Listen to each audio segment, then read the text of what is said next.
Welcome to Little Tokyo ng Davao City. Dito lang yan sa may Mintal, Davao City.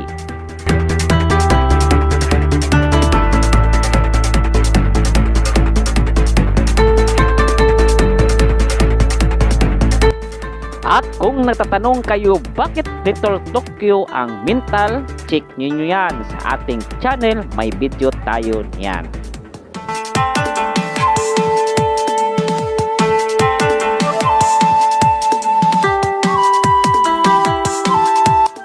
For now, nandito tayo sa may Mintal dahil pupunta tayo sa may isang bypass road na ginawa ng mga Hapon.